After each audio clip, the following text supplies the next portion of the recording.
Okay, so let's start by taking a look at dates and deadlines for the AMCAS and ACOMAS application portals.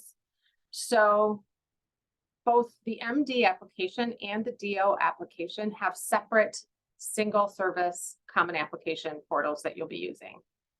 AMCAS is one for MDs. It gets you to just under 160 programs. And then ACOMAS, DO, we're pretty close to 40 programs that you can apply to through the DO programs. Looking at the dates here, yesterday is the day, or I'm sorry, Tuesday is the day that the MD application opened for editing. They give students about a 30-day window to work on an application and then submit. So this year, our first day to submit is May 30th. On the AMCAS side, they spend about a month doing what's called verification, and we'll talk about that a little bit more in a moment before they start sharing information to schools. Last year, I think they got through about 6 days of submissions before they sent applications along to medical schools. This year, they've given themselves another week, so hopefully they can get a little more processed before they start sharing out.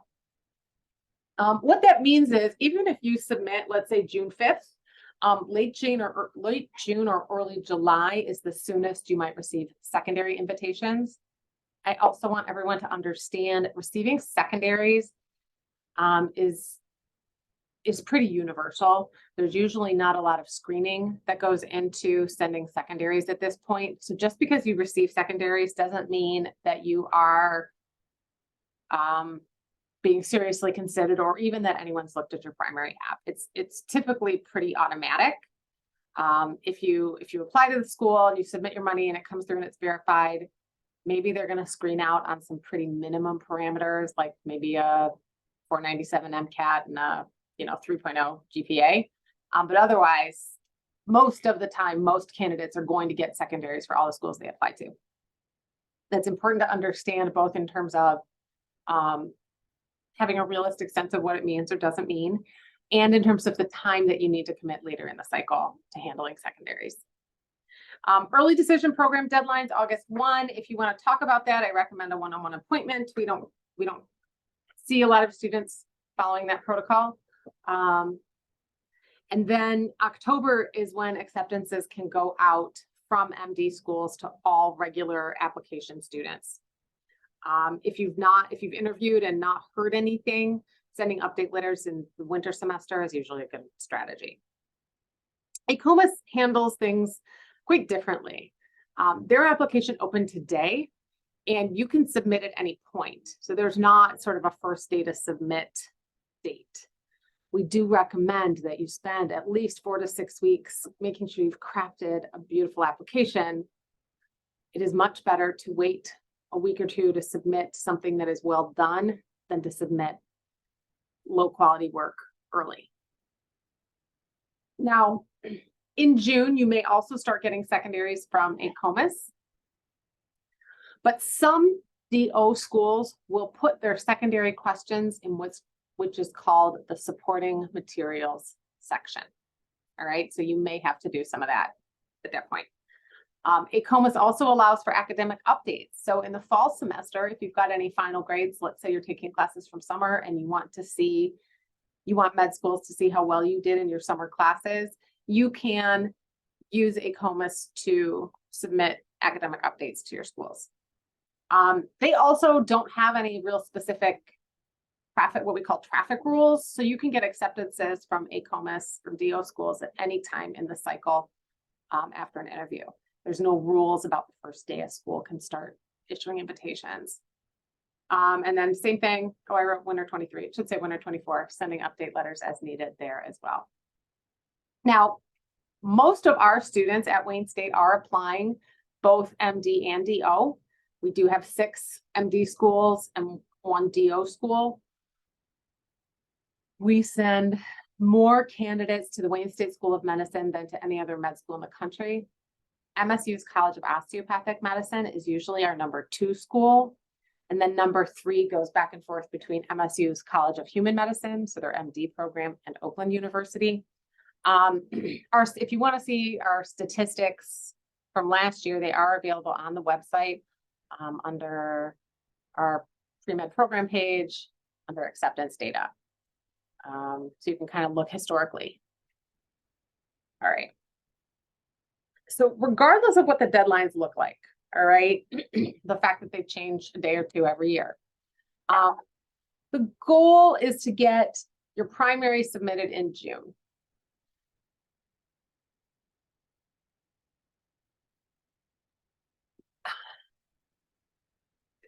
This is partly because we know how long things take later. It's also because I want you to give yourself a break between the different stages of the application process. The primary is certainly a long and involved process. Once you're done with that, though, and begin receiving invitations to write secondaries, each secondary application to a med school not only has its own associated fee, but is also looking for additional information from you, typically in the form of writing more essays. So it's very time consuming, and can be very stressful for students. So I'd like you to have some breaks. Again, so the goal is to get your primary submitted in June. And I want all this because I want all the secondaries done and all of your letters submitted by the end of August.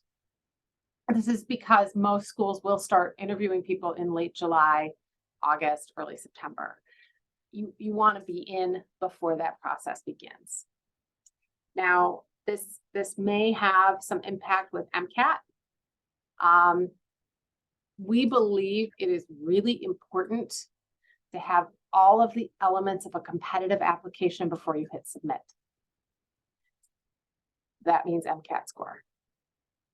If you are planning a later MCAT, you don't have a score yet, we really want you to consider that. A big piece of understanding the strategy of application is understanding the timing of the cycle overall, but also the timing of what's working for you. I met with a student earlier today who is supposed to take the MCAT at the end of this month. Their latest practice score is well below a 500. So, you know, the obvious thing to do, given 3 more weeks to prepare, is to push the test date back. And I would much rather see you push a test date back, spend extra time studying for that, so you only have to go through it once, even if that impacts the year you apply. This is a very expensive, stressful process. We want you to go through it once and be successful. Okay, some quick start topics. Transcripts, course entry, activity write-ups, and letter requirements. These are sort of the 4 big areas that are covered in the primary application. The one piece that's not in here is the writing of the personal statement. We did cover that topic in an earlier workshop that is recorded and available on our YouTube channel, and I will share the link to the YouTube channel after this session. Okay, transcripts. This is definitely an early thing to do. When you open any of these applications, you typically are going to start with your personal identifying information, name, birth date, parents education, number of siblings, where you grew up, financial aid support or Pell Grant support. Lots of questions to fill in your socioeconomic background, your cultural background, so that they're starting to get a picture of you. But the transcripts is a piece that you want to handle early. You have to request an original transcript from all schools, okay? If you've got community college, or if you transferred to Wayne from another 4-year school, all transcripts have to be submitted through AMCAS. Each college or institution will have a slightly different process of how you initiate that. I did do a video that I shared out on email yesterday about how to request a transcript in the Wayne State system. There's a couple of quirks. You start in the Wayne State Academica site, but it pushes you out to a national site called the National Student Clearinghouse, and I walked through all those steps so you can see what happens. If you are still waiting for winter grades to post, I would wait until those grades have posted to submit the request. Understand that this is going to go out electronically to the application service, but time to process will vary, and it can be stressful to have submitted your transcript eval or your transcript request and have it take a little while. This is the time of year registrar's offices get backed up because of graduation. There's lots of processing that happens in May, so submit that request early. I also recommend that you request an official transcript for your own use. You will need it when you do the data entry into the application. Okay. I think one of the pieces that's the most overwhelming for students is the course entry. You have to actually enter every single class you've ever taken at any institution as it appears on your transcript. Now, if you've got transfer credit or IB credit, well, I'm sorry, let me take that back. If you have transfer credit, it will show up in a little portion of your Wayne State transcript, but you're not going to use that for data entry because that's not official. That's how Wayne State assessed it. It's not a true reflection of what you did at that other school. So you need official transcripts from all your institutions. The average candidate, and this is based on data from the national organizations, about 52 classes, it's going to take you 2 hours. So it seems like a lot, but when it comes down to the total amount of time that you're going to spend on this process, it's really a very small component. The goal is to make it as easy as possible for the application processors to match your data entry to the transcript. Okay. When you look at your official transcript, you will notice there's some funky shorthand in there. You might see a bio 1050 might be listed as intro to life sci, but on degree works it says intro to life sciences. Like I said, we want to make the checking as easy as possible. So you want to have your data entry that you're doing in the application match what your official transcript says, even if it's got weird abbreviations in it. Okay. A thing to know is that an AMCAS academic year starts with spring, summer, while AACOMAS starts with fall. What that means is where that becomes challenging for us is here at Wayne State, we also start with fall as the beginning of our academic year. So it makes translating your transcript to AACOMAS very easy. But for AMCAS, you have to look at those summer semesters that we might consider the end of your freshman year, the end of your sophomore year, and make them the beginning of the next class. So something that we would consider end of freshman year in AMCAS is the first semester of sophomore year. So it starts with spring, summer. You will have some choices about, it also asks you what level you were when you took the class. Were you freshman, sophomore, junior, senior? The question I get on this from especially students who had a lot of dual enrollment, as well as maybe students who had to stretch things out a little bit because they were managing life circumstances, is do I use the credit hour total or do I use the year I started? It doesn't matter as long as you're consistent. So I personally think there are advantages to just saying that you were a freshman, even if you had 45 credits earned, because if there's any dips in the beginning of your academic career at Wayne State, even if you came in with transcript, came in with dual enrollment, it helps school understand that it was your freshman year, your first year at university. The good thing about this is there's tons of tutorial videos about walking through this process.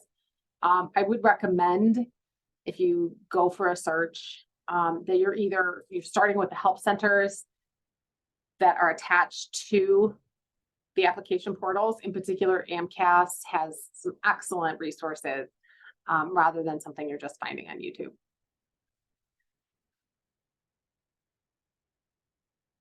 FAQs on this topic.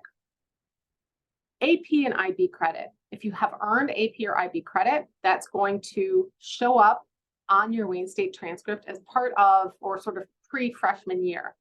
So those credits, those classes we gave you credit for, should get included in the beginning of your freshman year in that first semester.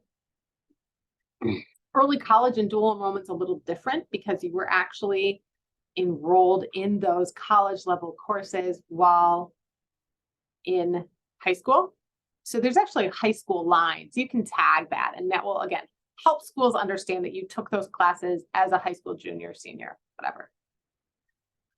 The other question we get all the time is what category? So as you do this data entry, you're not only entering the course number, the course title, the grade you earned, the number of credits, you also have to classify it. Some of them are very straightforward. Biochem, physics, math, very straightforward. A lot of times when students are looking at categories like social science or humanities, if you took on ethical issues in healthcare, or that's not a good example. Maybe you took a public health stats class, right? So it's public health, but it's also statistics, which gets grouped with math. So where do you put it? And again, the answer is it doesn't really matter. As long as you are approaching it with integrity, making your reasonable best guess,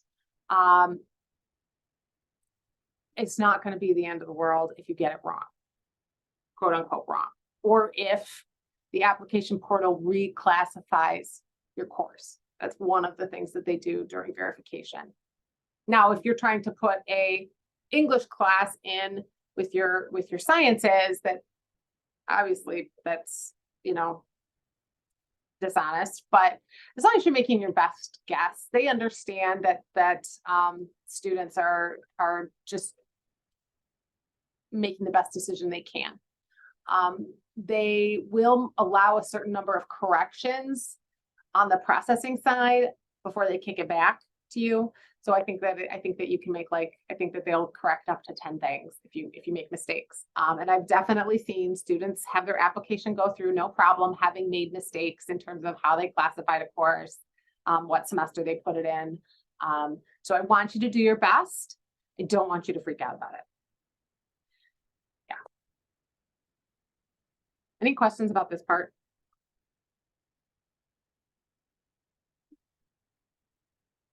Not seeing anything in the chat. I'm not seeing any hands raised, so I'm just going to keep going. Okay. The piece that is actually more time consuming, even though I think students in their mind don't recognize it when they move into this process, is writing up your work and activities section. The MD and the DO portals have different rules.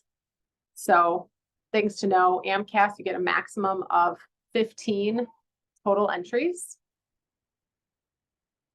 Within those 15 entries, each activity has a box, a text box where you can describe it. And that maxes out at 700 characters, including spaces and punctuation. For that reason, I recommend doing all your activity write-ups in a Word doc, in a Google Doc, in something other than the application portal. You're going to want to write these. You're going to need to revise them. You're going to want to polish them. And it's very, very difficult to do that within the confines of the application itself. So create a separate doc to do that.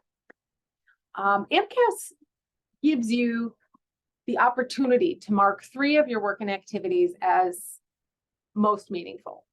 When you do that, in addition to the 700 character box, you get a second 1325 character box where you can really talk about the transformative nature of the experience. So this is your opportunity to share with an admissions committee how that experience impacted you, how it's influenced your journey to medicine, thinking about what qualities you want the med school to know about you. There's also a very extensive list of experience types and they permit future end dates. You can actually do it'll have a start date. It gives you the range that's sort of a historic range, and then it will also give you date ranges that go from today into the future for a year.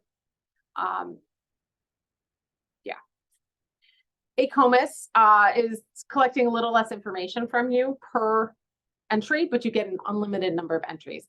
So only 600 characters in each activity box, no most meaningfuls, but you have unlimited boxes. So if you want to talk about your research experience, and maybe you had 2 different positions in a lab, or maybe you had 1 position in the lab, and you also got a publication, in AACOMAS, you might break those up into 2 different entries. In AMCAS, you'd probably combine them. The other difference is you can do academic updates and activity updates after you submit AACOMAS. You cannot do that for the MD application. All right. This really comes back to this idea that schools want you to have really developed a strong sense of self. They want you to be active and engaged in your community, and they understand that you did things that were non-medically related, and they see value in that. This is also a chance to give them some perspective on on your values, on your sort of lived experience, okay? And it's all user defined. So there's not a right or wrong.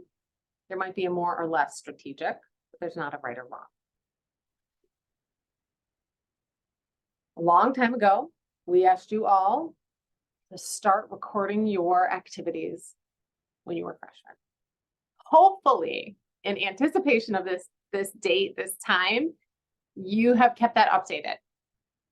If you have not, I would encourage you to spend some time this weekend to stop and update that before you get started. I want you to give your best guess for hours and start date. All right. Again, doesn't have to be perfect. Nobody is going to call every single one of your contact people, but it should be approached with some integrity and a reasonable sense of what's accurate. Now, there's an important difference between the way AMCAS handles this and the way AACOMAS handles this.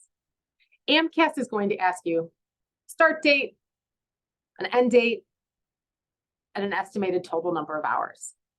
So it's very flexible in that if you spent a year volunteering with an organization and you were very, very engaged with them, let's say for the first 9 months of your commitment, but the last 3 months you pulled back because of MCAT,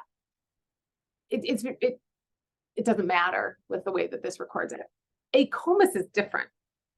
AACOMAS specifically asks you number of weeks and number of hours per week, and then it multiplies it. That works great if you had, let's say, a student assistant job where you worked 20 hours a week for a semester, and it was always 20 hours a week. It doesn't work well if you had an organization where your level of commitment or engagement shifted over time, even though you were still active with that one group. So for AACOMAS, what I suggest is you take your total number of hours that you've been tracking, you take the total number of weeks you were engaged in that activity, and you divide. So that then in the application, when you enter number of weeks, now you have an estimated weekly hour total that when those 2 things get multiplied will reflect your actual total hours. Okay. All of these working activities are going to ask for a contact email or phone number. That's a must. You don't have to fill out all of the contact information fields, but you absolutely have to have a contact email or phone number. Like I said, they're not going to go back and call every single person you've listed in your application, but if they need to confirm something, or if a med school wants to reach out to somebody, there must be an indicated way of how to reach that person. Follow-up question we usually get to that is, what if the volunteer coordinator at my hospital changed? That's fine. Just put the current volunteer coordinator. You'd still be on record in the system. It'll be all right. Okay. So that's like the data side of the work and activities. But the thing that takes the most time is thinking about what you're choosing to share and why schools should care. Okay, the what and the so what. This is your opportunity to share your story, to help schools understand why you're a good candidate for admission. There are some really important things to approach as you consider these write-ups. I think what's interesting, if you look at the way the whole entire application process is structured, you actually have more characters available to you in your work and activity write-ups than you do in your personal statement.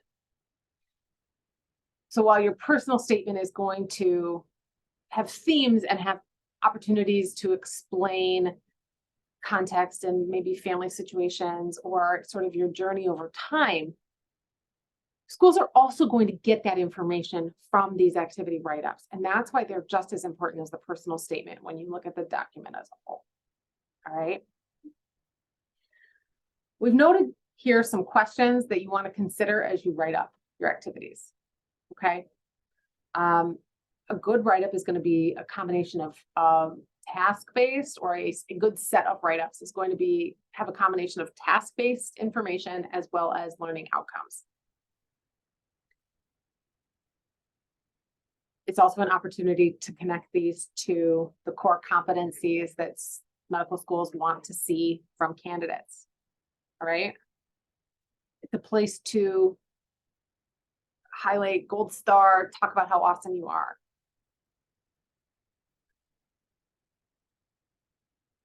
There are some really important things to consider as you this is kind of a general formula we've created around what to put in an activity write-up.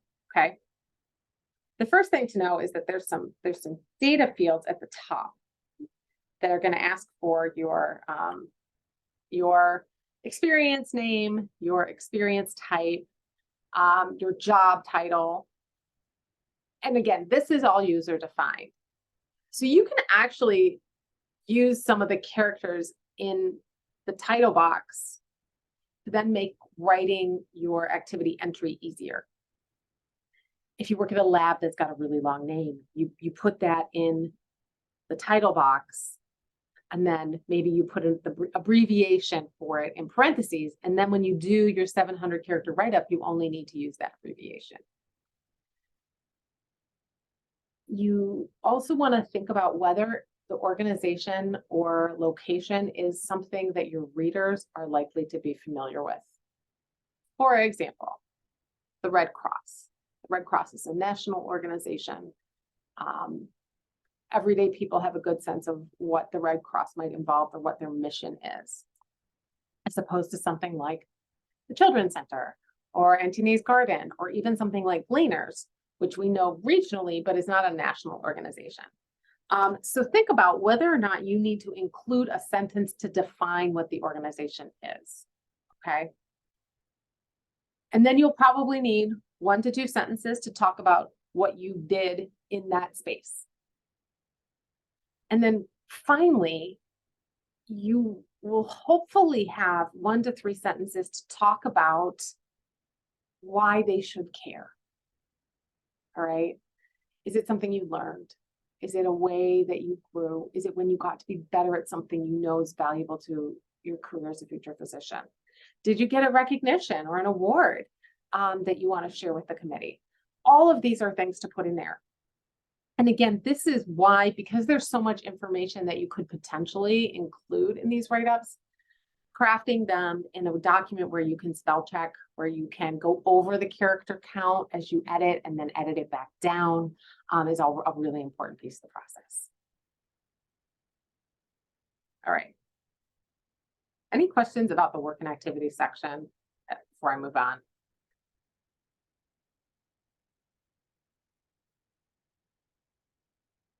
No. Okay.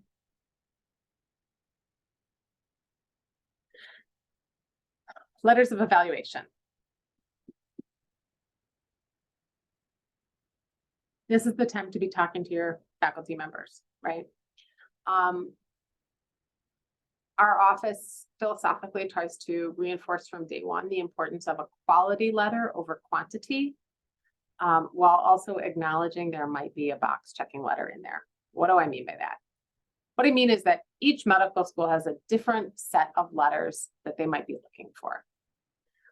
You can find information about that in the MSAR. So medical school admissions requirement is the guide that is available to research MD schools you might want to apply to, and then Choose DO is the one for the DO schools.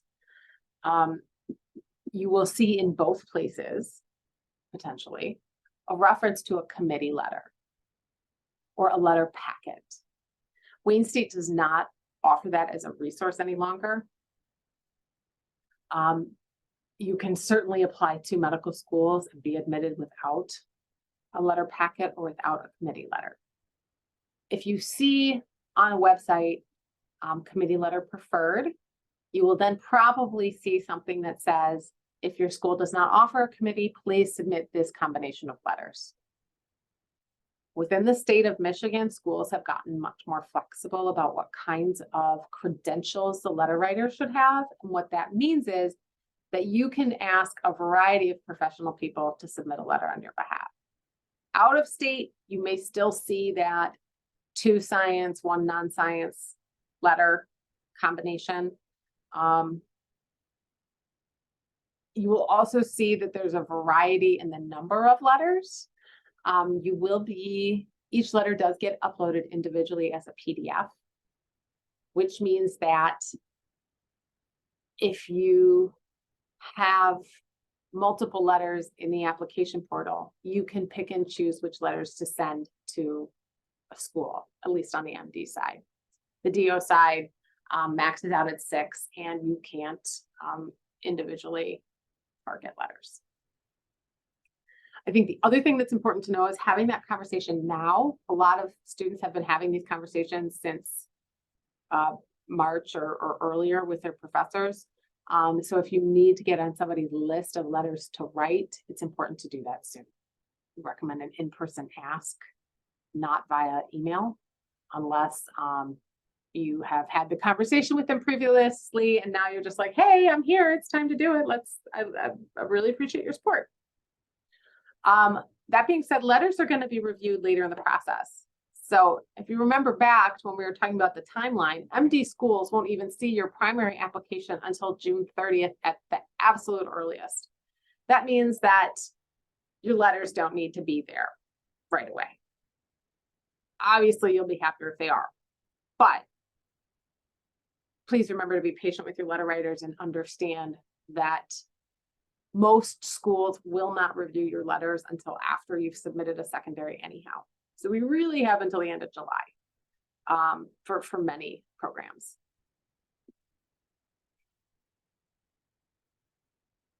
So, I already just covered a bunch of this. Understand how the letter writer will submit. So like I said, face-to-face ask. Understand that while it would be ideal if they can get that letter in before 4th of July, if it's not there, that will be okay. We've still got time. Understanding how the letter writer will submit. So there's 2 different ways that letters can be added to an application. The first is they can be submitted directly by the letter writer into the portal.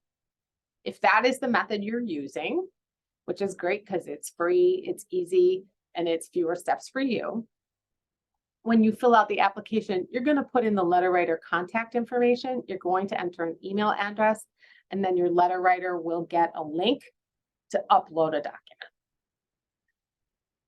I always recommend that you notify your letter writers that you've put their information in. So like you've had the conversation, they said they'll do it, you're going and you're working on the app, and then you get to the place where you're like, oh yeah, Professor Jones, I'm putting Professor Jones's contact information in. I recommend a follow-up email to your letter writer that same day that says, hey, you should be receiving a link to upload that letter of evaluation in your inbox. Sometimes those notifications go into junk. I've had that happen frequently. So getting your letter writer a heads up just so they can make sure they received the link is an important piece. The other thing you can do is you can use an application or a website called Interfolio Dossier. This is a letter service that is a third-party organization. They can act as a storage spot for letters. What's good about that, I mean, it's a little less advantageous at this time of the year because the applications are open for editing, but it allows storage long-term. At this point, if you're going to use Interfolio, it would be because you wanted to maybe preserve a science letter if you needed to reuse a science letter. Because they can be stored from year to year in Interfolio, but they can't in the applications. And that's okay kind of as a strategy, but I will tell you, if you end up as a reapplicant, we're going to advise you to get a set of updated letters anyhow. So also Interfolio is going to charge you. Submitting directly to the applications is free. There are some resources out there. AMCAS has a kind of advice for letter writers that can be a great tool to share with people who maybe don't write very many professional recommendation letters. I like that also as a tool for students to look at, because I think spending some time and thinking about what do I hope this individual will be able to say about me can help you have a stronger conversation with them. If you're able to identify kind of the strengths you've demonstrated or the growth you've demonstrated, and you can be specific, it can lead to a stronger letter of evaluation. Yeah. Okay. Some other FAQs. How do I know if there's an institutional action on my record? One of the things you'll answer kind of early in the process is if you've had an institutional action. You can do a couple of things. First of all, anything like probation or something academic will be reflected on your transcript. So again, requesting that official transcript is useful. But if you have something that's at all questionable and you're not sure, maybe you got in trouble and you don't know if it was like a warning that's not on your record or something that is, you can always check with the Dean of Students and ask if it's been noted on your record. It's definitely better to approach that and be upfront about it with schools at the beginning of the application process than have it come out later and look like you were being dishonest about something. So feel free, if you've got questions or concerns, or if there's an incident you're not sure about, you can always bring that up in a one-on-one advising appointment as well. Can you make changes after you submit? Touched on this a little bit already. The rules are different from portal to portal. ACOMAS is more flexible. You can make some changes you can update coursework, you can update activities. AMCAS, you cannot. Both portals will allow you to update things like contact information because they want to be able to find you and to be able to reach you if there's any issues and to keep you updated on the status of the processing of your app. How late is too late? This depends a lot on the school. If we're talking premier institutions, top 20 med schools, if you're not in June and ideally in with that first data release, it's pretty tough. Other schools, mid-tier schools, we have a little more flexibility, but the advising team will get antsy if you're not submitted late June. So yeah, I think this is one of those questions where people might know, you know somebody whose cousin applied on December 1st and got admitted. And yes, that certainly does happen. Those are the outliers though, right? Those are the exceptionals. We base our advising philosophy around maximizing potential. So around what is the best practice, not what worked for one random person one time. So if you start pushing things back, please feel free to talk to us about that and kind of pros and cons of the different situations. Yeah, we would much rather, because here's the thing. It is so, like I said earlier, stressful and expensive. We would much rather see you apply early and take a gap than apply late, have to reapply, and end up with a gap anyhow. So when will you get secondaries? So again, earliest you're going to get them is early, sort of late June, early July. It really does depend on school to school. There is certainly a philosophy out there amongst the sort of studentdoc.net crew that you should pre-write your secondaries. I disagree with that on a couple of grounds. One, secondary questions can change from year to year, and they're going to change without anybody telling you about it or anybody telling studentdoc.net or whatever server you're on. And two, I think a more useful strategy in general, rather than going word for word and rewriting things, is identifying, if you want to spend some time after your primary is submitted, if you want to spend some time looking at past secondary questions and think about what quality is this getting at? What type of experience is this getting at? What value is this getting at? And then you spend some time and you identify within your own resume, within your own experiences, what is an experience I can use to talk about my strength here or my growth? That is a much more useful strategy. First of all, it's more flexible. You'll find that there tend to be trends in sort of types of secondary questions. So if you've identified the basic scenario you're going to write about when presented with a question of diversity, you can work with it regardless of what the actual question wording is. And this is also a strategy that's really useful in preparing for one-on-one interviews, is identifying the incidents that you will use to illustrate your fit, your strengths, your aptitudes. Okay, resources. On AMCAS, AMCAS has a contact us button. They do their best. They try really, really hard to get to everything as much as quickly as possible. I will tell you, especially if you call them, be prepared to be on hold. And if you've got some questions and you're going to be on hold and you're working on something else, that's fine.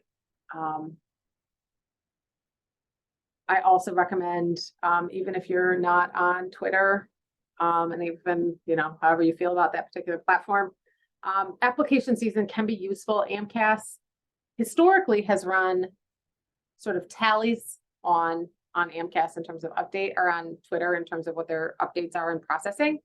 You can also find that on their website, however. So if you go to the sort of application page in the AAMC website, you'll see today we're processing application number, whatever. So yeah, the other thing is paying attention to these days and times that they're open. This is all Eastern Standard Time.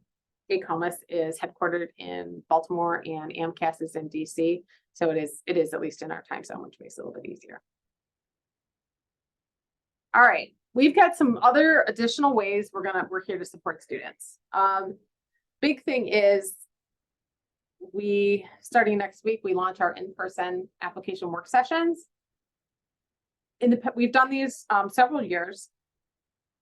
People have reported in the past that just coming together and being in a space with other people who are working on it is useful.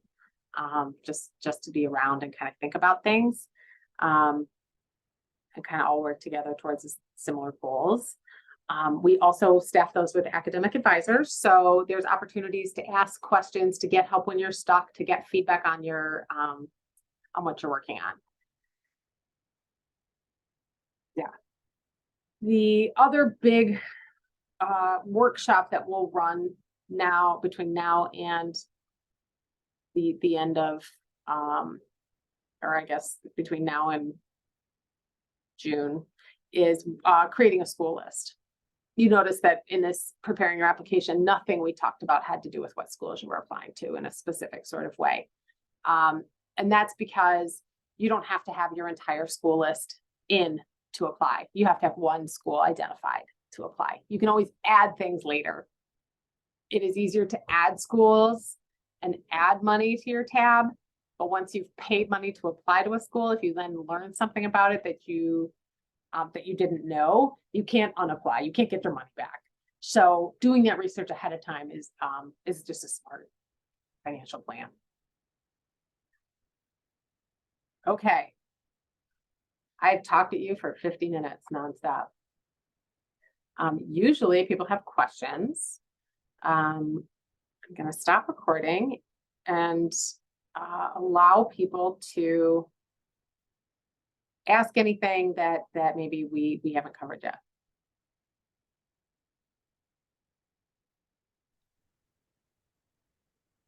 I don't have a question, but